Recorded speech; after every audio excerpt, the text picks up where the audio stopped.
과연 정수기 물은 마셔도 괜찮은 것일까? 제작진은 독일 본대학 위생실험실에 검사를 의뢰하기로 했다.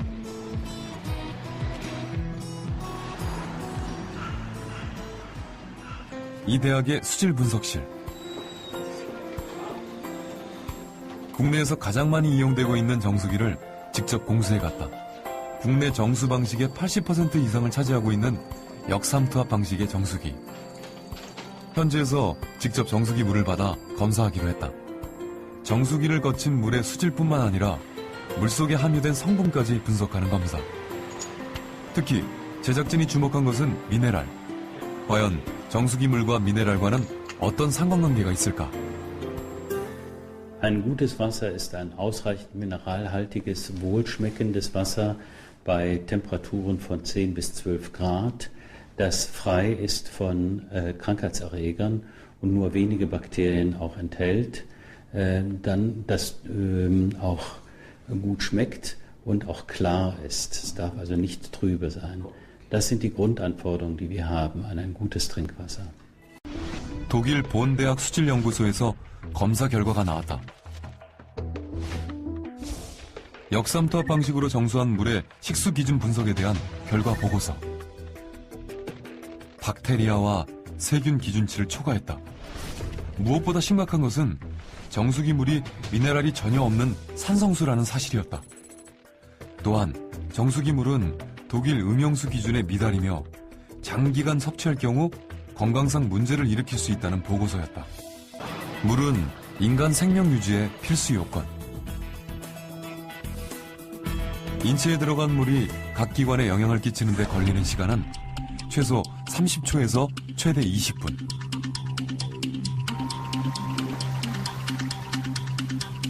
이때 가장 중요한 역할을 하는 것은 미네랄. 물속에 녹아있던 각종 미네랄이 혈관을 타고 흘러 인체 각 기관이 제대로 작동할 수 있도록 하는 것이다.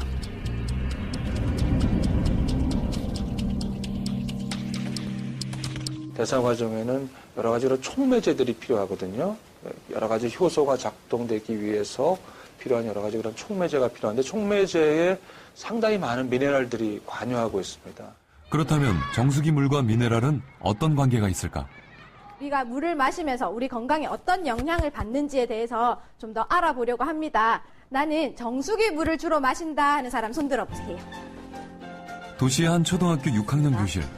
31명 중 68%인 21명의 아이들이 정수기 물을 마시고 있었다. 이들은 가정에서뿐만 아니라 학교에서도 정수기 물을 먹고 있었다. 이들에게는 정수기 물로 조리된 음식이 제공되고 있었다.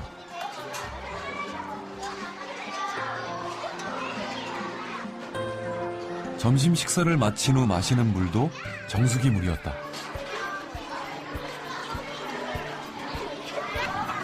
정수기 물을 주로 마시는 도시학교 아이들.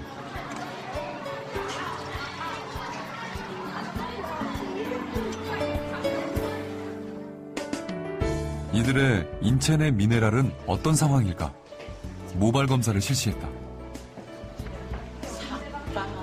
모발에 함유된 미네랄 성분과 양을 통해 인체 내의 미네랄 상태를 알아보는 기법이다.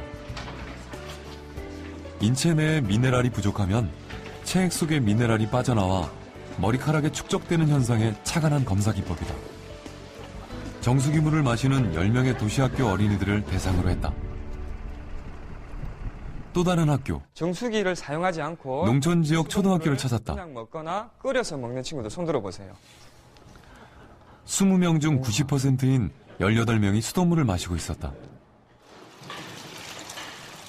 이들이 마시는 물은 산속 계곡물을 상수원으로 하는 수돗물. 학교 급식 조리에도 역시 수돗물을 이용하고 있었다. 수돗물을 이용해서 만든 음식을 먹고 역시 수돗물을 마시는 농촌 지역 어린이들. 이들의 인체 내 미네랄은 어떤 상태일까?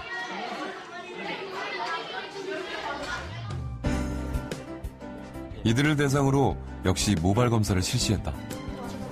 검사 대상자 숫자와 방법은 도시학교 어린이들과 동일한 방식이었다.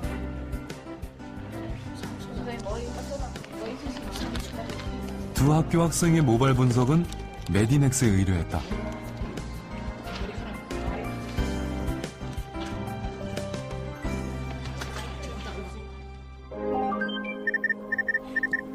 결과는 놀라웠다. 도시 초등학생의 경우 10명 중 6명이 칼슘 부족 현상을 보였다. 반면 농촌 지역 학생들은 1명을 제외한 나머지 9명은 정상치였다. 마그네슘 부족 현상도 확인됐다. 도시 학생의 경우 7명, 농촌 학생은 5명이 마그네슘 부족 현상을 보였다. 왜 이런 결과가 나왔을까?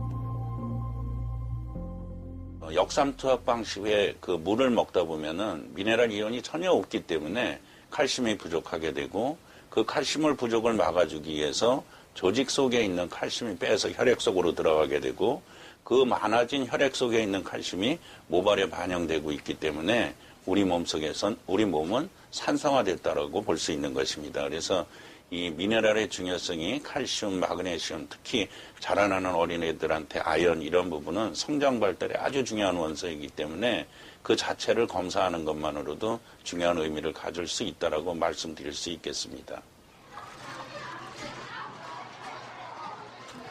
정수기물을 주로 마시는 도시 학생들의 미네랄 부족 현상. 이들이 마시는 정수기물 자체에 미네랄이 부족한 것으로 추정됐다. 미네랄은 아동뿐만 아니라 태아에게도 결정적인 영향을 끼친다. 뱃속의 태아는 모체에 의해 모든 것이 결정된다. 모체의 양수 속에서 10달을 자라는 태아. 이때 태아의 성장에 필요한 모든 영양소는 모체와 연결된 탯줄로 공급받는다. 영양소는 물론 생명에 필요한 각종 미네랄 역시 탯줄로 공급받는다. 따라서 산모가 마시는 물이 태아에게 결정적인 영향을 끼치는 것이다. I would definitely not recommend that because there are studies that people drinking low mineral water have effects on their children. So they shouldn't do it. The minerals will be washed out. 출산이 임박한 임산부. 긴장 속에서 새 생명의 탄생을 기다리고 있다. 이 산모는 어떤 물을 마셨을까? 양수가 많이 부족하다 해서 그때부터 1.5리터짜리 물을 한 2병씩 정도 먹었어요. 집에 정수기가 있나요? 예, 있습니다. 정수기 물도 많이 받아 드셨겠네요. 예. 신생아실로 옮겨진 아이들. 이들에게는 위생적으로 잘 처리된 우유가 공급된다. 그런데 이 우유를 탄 물이 대부분 정수기물, 즉 각종 미네랄이 거의 없는 물인 것이다.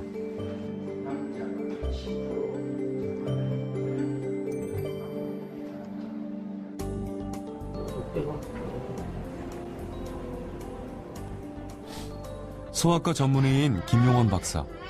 그가 어린이 환자 보호자들에게 특별히 주목하고 강조하는 것이 있다. 바로 미네랄이다. 그런 어떤 역삼투 방식의 정수기 물을 계속 먹으면 필요한 미네랄이 좀 결핍되는 수가 있어요.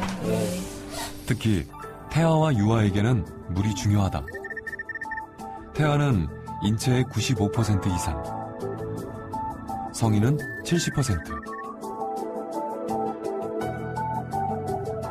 그리고 노인은 약 60%가 수분으로 이루어져 있다. 우리 몸은 20, 30%의 세포가 7, 80%의 물 속에 떠 있다고 생각하면 되죠. 이 물이 특히 또 일정량의 미네랄이 굉장히 결핍되어 있다면 우리 신체 어떤 것보다도, 어떤 약을 먹는 것보다도, 어떤 음식을 먹는 것보다도 가장 중요한 그 요소가 될 수 있죠. 울산과학대학에 정수기 물과 수돗물의 미네랄 함유 분석을 의뢰했다. 물속에 함유된 각종 미네랄의 성분과 양을 분석할 수 있는 최첨단 분석기. 분석 결과는 예상을 뛰어넘는 것이었다. 정수기를 통과한 물은 대부분의 미네랄이 제거됐다. 정수된 물은 증류수 상태였다. Water without minerals is like rainwater or distilled water. which we for generations have known that we shouldn't drink because it drains the body of minerals in case you don't get them from other sources.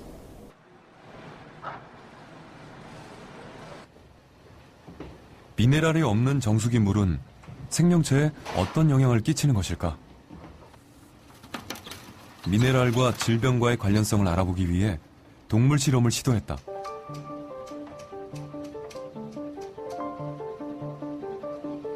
실험 대상 질병은 대표적인 현대 성인병인 당뇨. 실험용 쥐에 당뇨를 유발시켰다.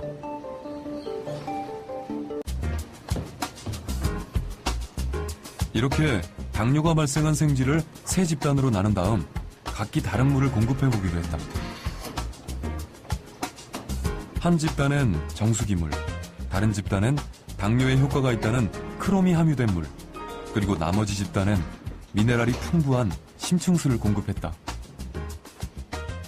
실험 기간은 한 달 정도 잡고 있는 거고요. 그 다음에 일주일 간격으로 이 혈당을 측정하게 됩니다. 그러면 한 4번 정도 측정을 하면 과연 우리가 투여한 이 물질이 혈당 강화 효과가 있는지를 어느 정도 예측을 하게 됩니다. 마시게 하는 물만 다를 뿐 실험 대상 쥐에게는 똑같은 먹이가 공급됐다. 4주 후 어떤 변화가 있었을까?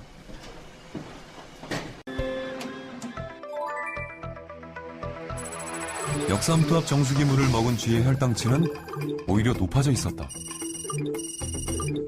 반면 크롬이 함유된 물과 미네랄이 풍부한 물을 먹은 쥐의 혈당치는 떨어져 있었다. 차이의 원인은 미네랄이었다. 그 미네랄이 그런 췌장이라든가 그런 우리 세포 그리고 여러 가지 효소에 영향을 미치기 때문에 그 당 대사 그리고 그 인슐린의 그 저항성 이런 부분에 긍정적인 영향을 미치기 때문에 그 혈당 저하가 나타나게 됩니다. 미네랄이 부족한 물을 오랫동안 마실 경우 어떤 현상이 발생할까? 최근 이 병원엔 다양한 증상을 호소하는 환자가 늘고 있다. 까닭 모를 두통과 불면증 등으로 병원을 찾은 30대의 임효정 씨. 가정의학과 유병행 교수는 원인도 뚜렷하지 않은 이런 증상에 대해 미네랄과의 연관성에 주목하고 있다. 임효정 씨의 모발을 채취, 미네랄 검사를 실시했다. 검사 결과는 예상대로였다. 임효정 씨에게 심각한 미네랄 부족 현상이 발견된 것이다. 두통이나 불면증의 원인도 미네랄 부족인 것으로 판단됐다.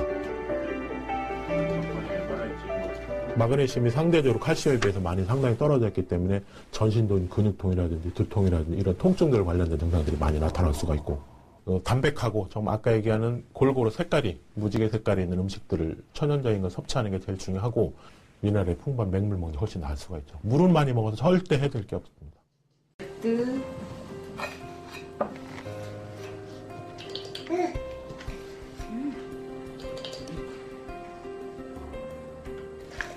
딸에게 먹이는 분유도 이 정수기 물을 이용하고 있다.